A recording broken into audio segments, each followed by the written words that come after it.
생물과 환경 단원에서는 사실 생물, 그리고 생물을 둘러싼 환경, 생물과 환경의 상호작용, 그리고 우리가 생물과 환경을 이야기할 때마다 등장하는 단어가 있죠. 바로 시스템, 생태계. 그 개가 시스템이거든요. 이코시스템.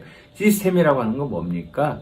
그 중에 하나가 문제가 생기면 전체가 문제가 생기는 그런 걸 우리가 시스템적이라고 생각하면 되겠습니다. 그래서 이런 생물과 환경에서 생물적 요소, 생산자, 소비자, 분해자, 그 다음에 이런 생물들이 먹고 먹히는 관계는 또 어떻게 구성이 되어 있고 환경은 어떤 영향을 미치는가, 이런 내용들을 전반적으로 알아보는 시간이 이 단원이라고 할 수가 있겠습니다. 자, 공부를 시작해 봅시다.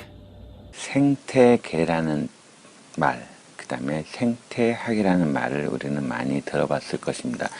생태계의 개는 시스템이거든. 시스템이라고 하는 것은 하나라도 어긋나게 되면 전체가 무너지는 걸 또 뜻하기도 하죠. 그래서 기본적으로 생태학이라고 하는 것은 여기서 볼 수 있는 것처럼 생물과 환경 간의 상호작용에 대한 과학적 연구를 생태학이다 이렇게 얘기를 해요. 그래서 기본적으로 생태학자는 생물의 분포와 빈도, 어디에 얼마나 많은 수가 살고 있는가를 기술하는 학문이죠. 또 환경도 생각하는데 환경은 너무너무나 복잡하죠. 그래서 생물은 어쩔 수 없이 잠재적으로 수많은 변수의 영향을 받을 수밖에 없어요. 그래서 생태학자들은 변수를 생물학적인 요인, 생물학적인 인자와 그 다음에 비생물학적 인자를 크게 나눠가지고 접근을 하고 있어요. 즉 다시 말해 생태학자는 생물과 환경 간의 상호작용을 여러 단계에서 연구를 하는데, 이때에 그 환경은 그 비생물학적 요인일 것이고 생물은 그 생물학적 인자겠죠. 생물적인 인자. 자, 여기서 중요한 게 여러 단계에서 연구한다 이런 뜻이 있죠. 즉 다시 말해서 무슨 얘기냐면 생태학자는 환경과 생물과의 관계, 상호작용을 여러 단계에서 연구한다 그래요. 그 첫 번째 단계를 우리는 개체라고 하는 단계를 생각해 볼 수가 있습니다. 영어로는 개체를 우리가 뭐라고 하냐면 organism이라는 말을 쓰고 있어요. organism. 그렇죠? 여러분들이 아마 다 아는 걸 거예요. 개체.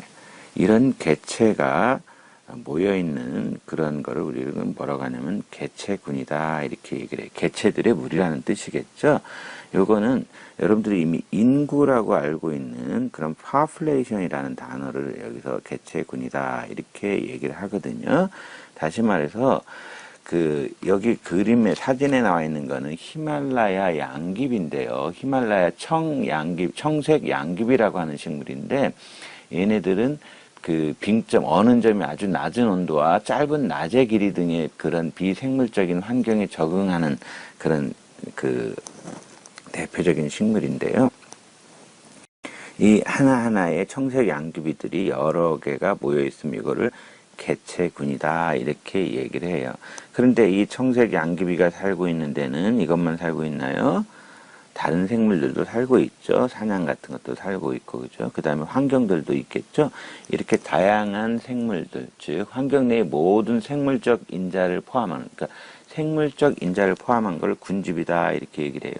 영어로는 이거를 커뮤니티라는 말을 써요. 커뮤니티. 그런데 이 커뮤니티, 여러분들이 아까 population은 흔히 뭐예요? 인구로 번역을 하잖아요. 근데 커뮤니티는 뭐 사회, 공동체 이런 말을 쓰죠. 그것처럼 여러 생물들, 식물도 있고 동물도 있고 이런 생물적인 인자를 포함해서 상호작용을 할 수 있는 거를 우리가 군집이다 그래요. 여기에 이 군집에 이제 뭐 산악지대라든가 구름, 비, 눈 이런 환경이 붙게 되겠죠. 이걸 바로 뭐라고 하냐면 생태계다 그래요. 생태계는 영어로는 이코시스템, 아까 시스템이라고 이런 말을 쓴다고 그랬죠. 그래서 시스템이다. 그래서 이거 중에 하나라도 이것이 빠진다거나 또는 환경에 어떤 변화가 있다거나 그러면은 시스템 전체에 문제가 생기는 거죠. 그래서 그런 의미에서 그 시스템을 여러분들이 생각하면 되겠습니다. 자, 생태학자들은 바로 개체 단계에서 연구하는 사람도 있고 개체군 단계에서 연구하는 사람이 있고 군집 단계, 생태계 단계에서 연구하는, 그래서 여러 단계에서 연구한다 이런 말을 사용하는 겁니다. 조금 전에 생태계 구성 요소, 즉 생태계는 생물적인 요소하고 비생물적 요소로 나눌 수 있다 그랬죠. 이걸 다 합한 걸 우리는 생태계다 이렇게 얘기해요. 비생물적 요소 여러분 잘 알고 있는 무기환경, 빛, 온도, 공기, 물, 토양 혹은 영양물질 이런 것들이 바로 비생물적 요소죠. 그 다음에 이 부분이 이제 소위 생물적 요소인데요. 이 부분이 이제 군집이라고 할 수가 있어요. 그러니까 생태계는 군집 플러스 환경이다 이렇게 생각하면 되겠죠.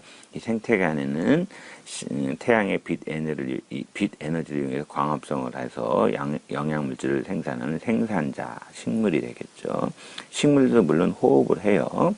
그 다음에 이런 식물들을 먹는 토끼와 같은 소비자, 첫 번째로 먹기 때문에 1차 소비자 이렇게 표현합니다. 호랑이가 만약에 토끼를 잡아먹는다면 이거는 2차 소비자. 물론 이제 호흡을 하죠. 식물도 호흡을 하고 동물도 호흡을 하고. 그럼 여기서 이제 뭐 낙엽이 있다거나 아니면 식물이 죽었다거나 한 걸 우리가 사체라고 그러죠. 사체. 토끼도 죽죠. 호랑이도 죽죠.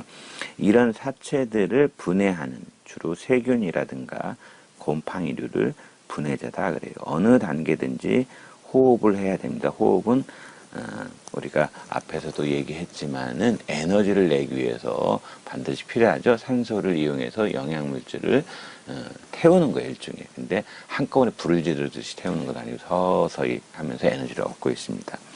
자, 그런데 학생들이 많이 질문하는 것 중에 하나가 지렁이도 그 토양 속에서 뭘 분해하잖아요, 유기물을. 그러니까 지렁이도 분해자가 아닌가요? 라고 얘기할 수 있는 그런 질문들을 참 많이 해요.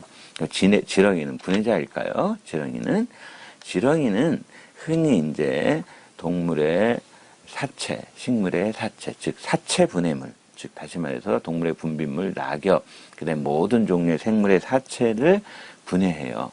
분해하는데 이거는 이런 분해 사체를 먹는 거기 때문에 우리는 이런 친구들을 뭐라고 부르냐면 사체 섭식자다 이런 말을 써요. 사체 섭식을 한다. 그래서 사체 섭식자로 제일 잘 알려져 있는 게 바로 지렁이, 노래기 같은 것들도 있어요. 결국 이 친구들은 사체 섭식자, 섭식을 하는 뭐냐면은 소비자예요, 소비자. 그러니까 이걸 지렁이를 분해자라고 하면 안 되겠죠. 다시 말해서 지렁이와 노래기와 같은 애들은 주로 부패가 진행 중인 유기물을 먹어요. 먹는데 얘네들을 이렇게 부패가 진행 중인 유기물을 먹는 거를 사체 섭식자 이렇게 얘기를 하고 얘네들도 소비자로 분류가 된다라는 거 생각하시기 바랍니다. 우리가 앞에서 생태계는 기본적으로 비생물적 요소하고 생물적 요소로 이루어졌다 하는데 생물적 요소로 이루어져 있는 걸 우리는 뭐라고 하냐면 군집이라고 그래요. 이 군집에서는 각 단계별로 생물체들 간의 먹이 관계, 주로 섭식하는 관계를 우리가 표현을 하고 있는데 이런 것을 우리가 영양 구조다 그래요. 근데 여기 그림에서 보는 것처럼 영양 구조가 어떤 단계별로 한 칸씩 이렇게 마치 체인이 사슬이 연결되듯이 연결이 되어 있죠. 이걸 우리가 food chain, 즉 먹이 사슬이라는 말을 쓰고 있어요. 여러분들 보는 왼쪽에 있는 건 육상에서 이루어지는 그러한 먹이사슬이고 오른쪽은 물속에서 이루어진 수중 먹이사슬을 나타낸 거거든요. 자, 육상, 식물이 있고 식물을 누가 먹어요? 초식동물을. 초식동물은 누가 먹어? 육식동물이. 육식동물은 또 다른 육식동물이. 또 그 육식동물을 또 먹을 수가 있겠죠? 그래서 식물은 생산자잖아요. 그 식물을 먹는 초식동물은 1차 소비자. 그 다음에 육식동물은 2차 소비자. 또 그 1차 소비자, 2차 소비자를 먹는 걸 3차 소비자. 4차 소비자 이런 식으로 하이어라키 위계가 서 있죠. 이걸 영양구조 단계에서 본 먹이 사슬이다 그래요. 수중에서도 식물성 플랑크톤이 동물성 플랑크톤한테 먹히고 이걸 또 육식동물이 먹고 그걸 또 큰 육식동물이 먹고 또 다른 육식동물이 먹고 이렇게 사슬처럼 쭉 연결이 돼 있죠. 이걸 먹이 사슬이다 이렇게 이야기를 하고 있습니다. 사실 영양구조를 현실적으로 들여다보면 그렇게 단선적으로 사슬로만 연결이 돼 있지 않다라는 걸 바로 알 수가 있어요. 그래서 이러한 먹이 사슬들이 마치 그물처럼 연결돼 있다. 이거를 우리가 먹이 그물이다. 그럽니다. 저 그림을 보시면 아시겠지만 어떤 1차 소비자는 그냥 생산자만 먹기도 하지만 또 그 어느 경우에는 그 중간에 1차 소비자이자 2차 소비자로 써놨잖아요. 예를 들어서 오른쪽에 있는 이 그 도요새라든가 그다음에 이 오리류들, 백로 이런 친구들은 직접 백로보다도 예를 들어서 이 오리라든가 도요새 같은 경우는 직접 그 물에 살고 있는 어떤 수초라든가 그런 식물들도 섭취하잖아요, 오리도. 그런데 동시에 이 친구들은 뭐예요? 또 이런 것들도 먹고 있죠. 그죠? 이런 곤충들도 먹고 있고. 그러니까 1차 소비자이자 2차 소비자로 또 동시에 역할을 하고 있습니다. 물론 올빼미류 뭐 이런 애들도 2차 소비자이다, 3차 소비자. 그러니까 현실적으로 들여다보면 이렇게 아주 복잡하게 연결이 돼 있다. 그래서 이런 걸 우리는 먹이 그물이라고 한다. 상식적으로도 뭐 알고 계신 내용들이죠. 생태계 내에서는 그 뭐예요? 전체적인 그 에너지의 흐름이라든가 이런 것들이 아주 역동적으로 흐르는 걸 알 수가 있어요. 여러분들 여기서 보시면은 실제로 태양 에너지가 이만큼이 온다 그러면은 겨우 이거의 1% 정도만이 생산자로 넘어가거든요. 그죠? 그래서 생태계에서 에너지가 영양 단계를 이동할 때에 이러한 먹이사슬 구조를 이렇게 놓고 본다면은 각각의 에너지가 흐르는 먹이사슬상의 각 위치를 우리가 영양 단계다라고 얘기한다고 그랬잖아요. 생산자, 1차 소비자, 2차 소비자, 3차 소비자. 근데 가만히 보면은 여기에서 일로 넘어가는 거 1% 정도밖에 안 됐잖아요. 그죠? 그래서 실질적으로 그 생산자로부터 다시 또 1차 소비자인 메뚜기로 넘어가는 걸 가만히 보세요. 어때요? 한 10% 정도 넘어갔나요? 여기서 일로 넘어가는 거죠? 한 10% 정도. 그 다음에 다시 그 메뚜기 같은 초식 동물로 유기물질이 이동하는 거를 또 생각을 해봤고요. 그 다음에 이런 그 메뚜기 같은 거를 먹고 있는 이런 쥐류, 설치류들을 가만히 보니까 또 한 10% 정도. 그 다음에 이걸 잡아먹는 뱀으로 또 한 10% 정도. 자, 이렇게 그 영양 단계가 높아질수록 어때요? 에너지량은 어때요? 줄어들고 있죠. 그렇지만은 이제 이게 효율을 놓고 본다면 여기서 1%였고 대략 한 10%, 그래서 10% 정도만이 그 다음 단계로 지나가죠. 나머지는 뭐 알아서 죽었다거나 아니면은 이 생물들이 또 살아가는 데 쓰는 그러한 호흡이라든가 이런 호흡 과정을 거치는데 주로 이제 세포에서 에너지를 내기 위해서 하는 거죠. 그죠? 그래서 결국에는 이건 뭐 좀 이상적인 형태이긴 하지만은 이상적인 이 그 에너지 흐름을 보면은 피라미드처럼 이렇게 위로 올라갈수록 줄어드는 이런 구조를 보여주고 있잖아요. 그죠? 그래서 이런 피라미드를 우리가 생산 피라미드 이런 말을 쓰기도 해요.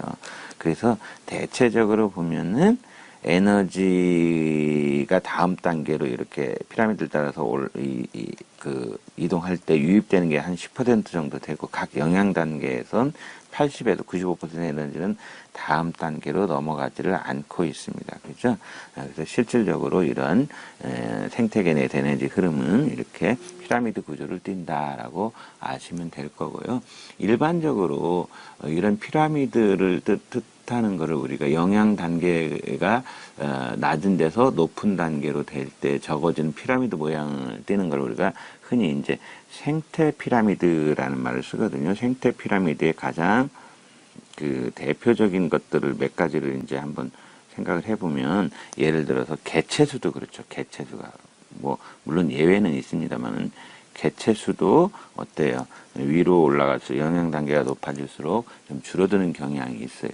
그 다음에 각각의 생체량, 즉 대표적으로 이제